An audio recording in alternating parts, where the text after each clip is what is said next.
Africa, fable théâtrale. L'histoire a lieu dans un petit village sicilien, à Torremuzza, dans une Sicile encore très attachée à ses traditions et perturbée par le flux de migrants qui ne cesse d'arriver au large de l'île de Lampedusa. L'intrigue est construite à partir de la légende d'Angelica, racontée aux enfants par 4 vieilles dames conservatrices, dont le nom de scène est Les Befane sotto le stelle, les fées sous les étoiles. En ce début d'été, l'histoire d'Angelica trouve un écho troublant avec l'histoire des personnages de la pièce. Sur la plage de Torremuzza, un cinéaste célèbre et d'origine éthiopienne vient de s'installer avec ses 2 filles, belles adolescentes aux silhouettes avantageuses qui renversent le cœur des garçons du pays. Les Befane sotto le stelle découvrent peu à peu, et en même temps que le public, que l'histoire ancienne qu'elles transmettent peut aussi aider à mieux comprendre le présent.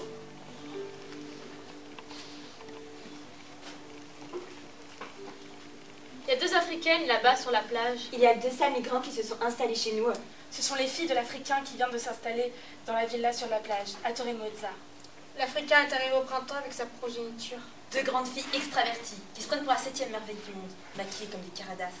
Avec leurs hauts talons et leurs habits échancrés, elles allument tout le monde. 2 grandes filles indécentes qui ne savent pas parler et qui passent leur temps en maillot de bain à se dorer la pilule, pendant que nous, on travaille. Encore des migrantes. Mais celles-là, elles ne sont pas passées par Lampedusa. Elles se sont installées directement à Torremuzza sans demander notre avis. Méfions-nous des étrangères. Les enfants les regardent, elles ont mauvais genre, elles donnent de mauvais exemples. Les garçons les regardent, elles sont vicieuses. Les hommes les regardent, elles sont dangereuses. Les vieillards les regardent, assis sur le banc le soir à la promenade. Elles sont contagieuses. Entre maintenant sur notre petite scène, et avec grand fracas, 4 dames d'un certain âge, et qui font un boucan de tous les diables. C'est la fête au village, le spectacle, le retour des conteuses. Instruments de musique, 2 charrettes, l'une tirée par Carolina et l'autre par Valeria. Assises en tailleur et cachées sous de grosses couvertures écarlates, Francesca et Monica. Les adolescents accourent aussitôt et font cercle autour des 2 charrettes.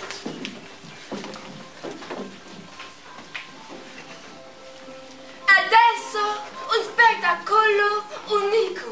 Stasera per i bambini e per i giovani un spettacolo unico. C'est la soirée des conteuses, le Befane sotto le stelle. Chaque été, les Befane sotto le stelle reviennent sur la place du village. Tous les jeudis soirs, c'est l'été sicilien qui recommence à Torremuzza. Et tous les jeudis soirs, les toiles de la tradition sont brodées dans le ciel. Et Carolina et Valeria nous donnent le tissu. Bonsoir les enfants. C'est incroyable comme certains d'entre vous ont grandi. On voit pas le temps passer. Mais vous êtes toujours aussi fidèles. Scrutant le public et identifiant un à un, du bout de leurs doigts crochus, les enfants qui ont bien grandi. Carmela, Marinella, Angelita, Océane. cette année encore, ici même à Torremuzza, village de céramique et de soleil, nous distribuons du spectacle et du rêve. Approchez-vous, approchez-vous. Giovanotto dai, ragazzina dai. Francesca et Monica hissent du fond d'une grosse valise une immense marionnette blonde équipée d'une armure. La blonde a les yeux bleus. Ce que les conteuses vous racontent le jeudi soir, vous ne l'oubliez jamais. Francesca, qui est la plus forte des 2, brandit la marionnette et la fait bouger. Vous reconnaissez? Angelica! Oui, et voilà son histoire. Vous vous souvenez? C'était il y a bien longtemps. Bercés depuis l'enfance par cette histoire qu'ils connaissent par cœur, les adolescents vont pouvoir se relier et aider les vieilles dames dans leur récit. Le ciel étoilé recouvrait la mer et les montagnes de Sicile. Etna fumait paisiblement sa dernière cigarette avant de s'endormir. Quand soudain, une traînée lumineuse et... Badaboum! Une petite fille pas comme les autres, une petite fille à la peau noire, tomba un soir au pied d'un olivier. D'où venait-elle? Qui était-elle, cet enfant déguisé en chevalier blanc? Personne ne le savait. Un morceau de comète? Non! Un enfant de la lune? Une descendante descendante du petit prince tombé de son avion? No, niente così, absolutamente niente, una cosa incredibile. Elle s'appelait Angelica. C'était tout ce qu'on savait d'elle. Avec toute cette armure sur le dos, elle fit beaucoup de bruit quand elle tomba. Quand elle dégringola avec son corps blindé, elle n'eut même pas mal. Elle avait protégé son visage sous le masque. Et ses cheveux, noirs et crépus, bien cachés, encapuchonnés sous sa perruque blonde et soyeuse. Une perruque blonde et soyeuse comme la chevelure des princesses de Norvège. Mais quand la petite fille voulut retirer ce qui la gênait, sous le soleil sicilien, impossible. La tignasse blonde de l'armure lui collait à la peau.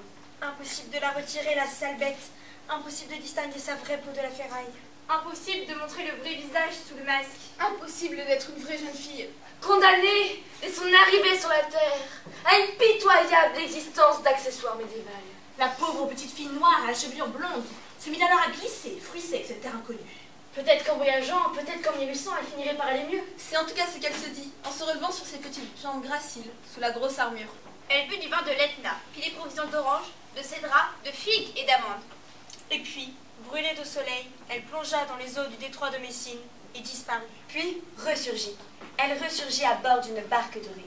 Une barque dorée que les marins avaient vue au large, entre l'Afrique et l'Europe du côté de l'île de Lampedusa. Sur cette barque de soleil et de mer, au fil des jours, elle se mit à grandir. Elle se mit à mûrir. Sous le métal, le soleil et l'eau verte s'épanouissaient les formes de son corps, polissaient ses muscles et faisaient bouger l'armure. La rumeur se répandit très vite. Partout dans toute la Sicile, on parlait de ce prodige. À Messina, à Cefalù, à Palermo, à Taormina, à Catania, dans les îles de Paris, et jusque dans les petits pays, comme ici, à Torremuzza. Rumeur de chevalier en armure. Et sous son armure, la petite fille, elle, n'existait toujours pas. Elle n'était qu'un rêve, une légende, une carcasse de métal inconnu. Un métal étincelant et maudit, qui ne faisait que passer. Sous le casque et les épais cheveux blonds, son visage noir était de bain. Une céramique figée, un visage en terre cuite. Et puis une nuit, elle a changé de place. Sa barque est apparue de l'autre côté de l'île. Pas très loin d'ici, sur une plage de Cefalù. Et alors, pour la première fois, quelque chose a bougé dans le corps d'Angelica sous le métal figé. La petite fille noire a commencé à trembler dessous l'armure. Un long tremblement, un tremblement mélancolique. Puis, une larme a perlé de son œil sec, une larme a roulé. Puis une autre, puis 10, puis 100, puis 1000. Et soudain, c'est un ruisseau intarissable qui a submergé la barcasse, qui a porté la jeune fille sur les flots, loin de la malédiction et loin de sa carcasse. Alors, la mer a tiré son beau corps onduleux vers les rivages dorés de la côte. Puis le matin suivant, on n'a retrouvé que l'armure, brillant sur le sable fin de la plage comme un coquillage vide. Qu'était-elle devenue, la belle créature à la peau noire? Elle avait retiré le casque. Elle avait fui la barque. Elle s'était envolée vers son destin de jeune fille. Il ne restait plus que les beaux cheveux blonds qui flottaient au mouvement des vagues. Ainsi finit l'histoire d'Angelica, la Vénus noire prisonnière de son armure. Francesca est du genre chatouilleux. Non, ce n'est pas fini. On sait bien que ce n'est pas fini. C'est pour créer un effet de surprise que Carolina a dit ça. Alors je continue si vous permettez. Sur la plage où elle avait disparu, c'est une vieille dame qui cherchait des coquillages qui retrouva l'armure. Quand elle voulut la ramasser, toutes les pièces du métal se disloquèrent sous ses doigts et s'envolèrent au-dessus d'elle comme des pétales dans l'air transparent. Un énorme nuage de pétales de toutes les couleurs, qui finit par masquer l'horizon et s'immobilisa tout le jour. On aurait dit un vaisseau dans le ciel, alternativement noir, rouge, jaune, le vaisseau dansait comme l'arc-en-ciel au-dessus de la côte. Et puis, vers le soir, il se dégonfla et s'abattit brutalement sur la ville de Torremuzza. Et ce fut, aussitôt, une pluie inconnue, une pluie de peinture. Peinture vive comme l'amour, rouge, rose, pourpre. Peinture éclatante comme l'espoir, jaune, vert, bleu. Peinture douce comme la paix, blanche et dorée, peinture métissée. Et instantanément, dans le village, tous les enfants, garçons et filles, recueillirent dans des boîtes les flaques de peinture. Ils s'armèrent de pinceaux et, dans un élan commun, se mirent à peindre. À peindre les assiettes, les cruches, les plats. Les murs des maisons, les trottoirs, les galets de la plage. Ils peignirent des visages noirs et maquillés. Des chevaliers en armure. Des femmes aux cheveux blonds. Des hommes aux cheveux noirs. Ainsi naquit la céramique à Torremuzza. Et l'avenir était tracé pour les Béphanées sotto le stelle. Et l'avenir était tracé pour les 4 sœurs. Et, comme leur regrettée mère l'avait fait jadis, elles allèrent raconter aux enfants du village la merveilleuse histoire d'Angelica. Mais stop! Il est temps de rentrer à la maison. Francesca tremble de froid et Monica ne vaut pas mieux. Et maintenant, jeunes gens, il est l'heure. Rentrez dans vos coquilles. Et méditez sur le sens de cette histoire. Qui était cette petite fille noire? D'où venait-elle? Qu'est-elle donc devenue? Valéria referme ostensiblement les yeux de Francesca, qui est remontée péniblement dans la charrette. Carolina n'a pas à faire de même, avec Monica qui dort déjà profondément. Et maintenant, rideau. Lorsque vous montrez sur vos Vespa, mettez bien vos casques et fermez la fermeture éclair de vos coussons. Et surtout, tirez bien le drap jusqu'au haut de vos deux oreilles quand vous allongerez et faites de beaux rêves. La scène se déroule au large de la petite plage de Tolemuzza. Deux jeunes filles lascives y sont allongées et se laissent aller sous les feux du soleil.